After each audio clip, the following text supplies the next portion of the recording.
Hello and welcome back. In this video, we'll be looking at indefinite integrals. Now, there is not much difference to what we've already been doing here. Now, previously, we said that when we integrate the, the derivative with respect to x, we get the function back. Now, there are cases where you actually don't you don't call this the derivative, you're integrating some function itself and with respect to x. So you end up with another function. In the integral, we call that the integral of that function. So it's just that we're calling it indefinite because really there are no values here. Okay, the word indefinite means that there are no no limits, let's say, to substitute in after integration to substitute. Okay, that's the word indefinite means. When you later on in this chapter, when you do have values to substitute, you will get some constants in at the top and the bottom of this integral. Then they are not going to be indefinite. They are called definite integrals. But when you don't have them, none of it means that you call this indefinite integral. So let's look at an example. Here, our function is written in terms of t, so you are integrating with respect to t. So if you see this dt here rather close to 6, it really applies to everything. So don't think that, oh, I'm integrating 6 and not 4t squared. Everything is integrated.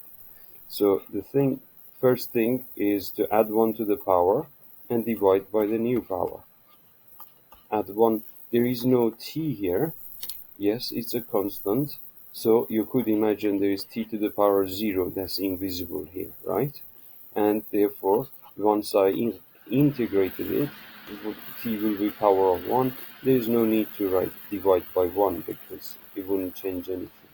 So there is a lesson for you here. When you don't see any t's and you're just integrating a constant, you end up with the, that constant multiplied by t. And we still put a plus c here because we don't know what these limits are. If we did know them, then we wouldn't need to write a plus c.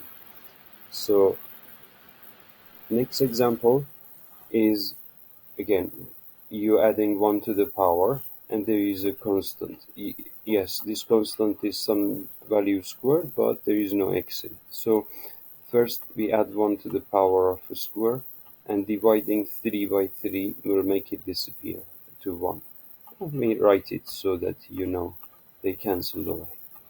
So now we are going to add 1 to the power of minus 2, we'll have a minus 1, and divide p with power minus 1. And now, because there is no x here, you simply get x q square or q square in front of x. Now we're going to write plus c because it's indefinite integral. You could tidy things up and write minus p x power minus 1, or you could have put anything in it. It's the same. Now this is equivalent to that line. So let's look at another example. In this example, we can tidy things up. First of all, rewrite the integral.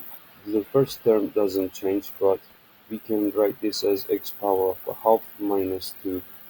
What's a half minus 2? It will be negative 3 over 2. And the next term is 5 times x to the power minus 2. We just write this fraction in as two separate terms so that we have less to worry about. When we're integrating, things will be more straightforward. Now don't forget to keep the integral there. We didn't integrate anything, we just rewrote the same question. So now we can drop the integral when we are adding 1 to the power and dividing by the new power. So here actually I'll have a minus sign rather than a plus sign. So let me erase that plus sign there. So because the power is negative, we're going to divide by 3 over 2, so that means multiplying by 2 over 3. And, sorry, my bad, it will be minus 1 over 2, because we would have added 1 to it. So the new power is minus 1 over 2, and when you divide by minus 1 over 2, that will just mean multiplying by 2, right? So then we will have a minus sign here again, x to the power of minus 1, dividing 5 by minus 1 will make it just negative. And we will write a plus c there, okay? So one more time, if you wish, it will give you this answer here, which I wrote for you. I went all the way and wrote the last line from the second and third line, okay? Plus c. Yet we could even simplify that and write x to the power minus half in the denominator like so, and like so. But it's not essential to rewrite. If you haven't been told to write it in a certain format, this line would be enough to get you marks. If you're not told to write it in a certain format, the answer is clear enough here. So I hope you have a good practice with this, and I'll see you in the next video.